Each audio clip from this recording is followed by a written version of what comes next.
I'm heading back to my hometown for the holidays, but first I stocked my villa's pool with piranhas, put a massive corn snake and a bunch of tarantulas in my study, and now I'm just waiting for my ex-girlfriend to show up and break in. In my past life, she took advantage of me being gone for the holidays and snuck her entire family into my villa. They slept in my bed, drank my expensive wine, and her two nephews destroyed my entire collection of collectibles. 6 months later when I got back, I saw the wreckage and I was furious. When I tried to hold her accountable, my ex Willow actually live-streamed a fake suicide to guilt-trip me. People online who didn't know the truth started hating me. They trashed my company, threw rotten eggs at me, and Willow's sister literally ran me over with her car and sent me flying 30 feet. Now that I've been reborn, I'm gonna make sure she has a holiday she'll never forget. This time I'll make you pay with my own hands. I called up my buddy in the middle of the night and moved all my koi fish to his villa's pond for safekeeping. These koi are worth over $2 million total, and I can't let Willow's family destroy them. After we got all the koi out, the pool looked pretty empty, so I called my friend who's into aquariums. I told him I wanted to get some aggressive stuff, so first thing in the morning, he brought me a whole box of piranhas and 2 alligator snapping turtles. I had him dump the piranhas in the pond and cover them with some floating plants. Snapping turtles are vicious, so I had him put them in the big water tank in my backyard. My friend said these things are brutal. One whiff of blood, and they can strip a goose down to the bone in seconds. I was loving it. Then I asked him if he had any reptiles he could recommend. I mean, I'm not gonna be home for the holidays, so I want to keep burglars out. My friend got it immediately. How about a corn snake? Non-venomous, huge, scary as hell.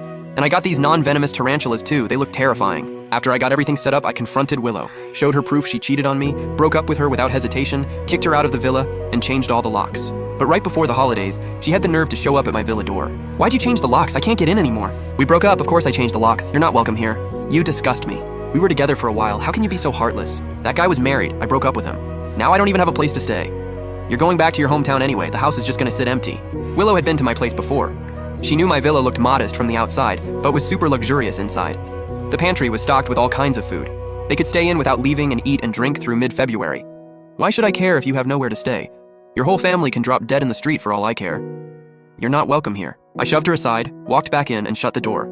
I watched her through my video doorbell. Asking you nicely was me being generous. Once you leave for your hometown, I'm picking the lock. I'm moving in whether you like it or not. Seeing her smug face, I smiled. Not because I was mad, but because I was excited. I've been reborn, so I know exactly what's coming next. In my past life, as soon as I left for the holidays, Willow got some burglar from her village to pick the lock, then she waltzed in with her whole family. They not only cleaned out my pantry, drank all my vintage wine, and ate all the good food from my fridge, they also sold off all the designer stuff from my closet. Her sister even cooked up the 9 most valuable koi from my pool, but that wasn't even the worst part. The worst part was her 2 nephews completely destroyed my entire wall of collectibles in my study. A lot of those were limited edition and out of print. I'd been collecting them for years. They were worth hundreds of thousands and meant everything to me. When I came home all happy after the holidays, I found out they'd been living there the whole time. I called the cops immediately and demanded they pay for damages, but Willow and her divorced sister with 2